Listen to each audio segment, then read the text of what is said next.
Hey everybody, Phoenix here with Totem Audio. Thanks for considering us for your music production needs. To begin production, we need a song map. This does not need to be polished or clean sounding, but any audio file containing a basic chord structure, lyrics, BPM, overall vibe, and feel. This could be a memo file on your phone of you singing, or an audio file of a rough live performance. We also need a general genre that you'd like to aim for with the sound. Here at the studio, we produce anything from trap to R&B, rock, metal, and anything electronic. So having an idea of what genre you want to aim for is crucial.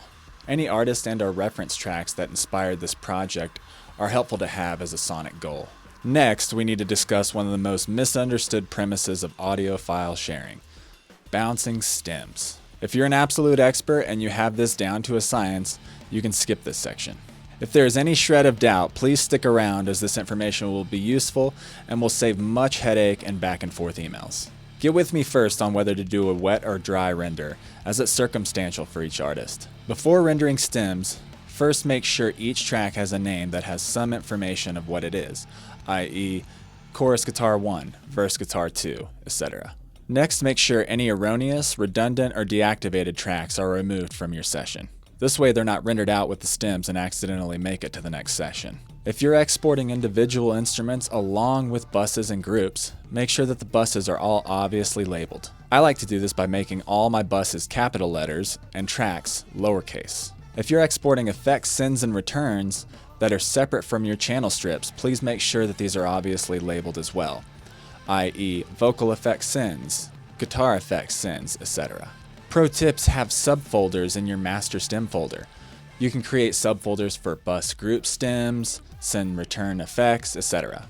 When bouncing/rendering/exporting stems from your DAW, the process should be similar from program to program. You'll want all your stems to start at zeros, meaning the very beginning of the song. This way, when I pull them into my system, they will already be arranged. This means that if an instrument doesn't come into the song until 2 minutes, then there should be 2 minutes of silence in said track before starting.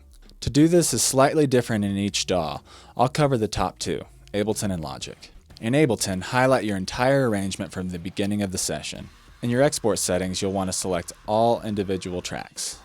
Save all your WAV files into a single folder at 44:1 and 24 bits unless otherwise specified.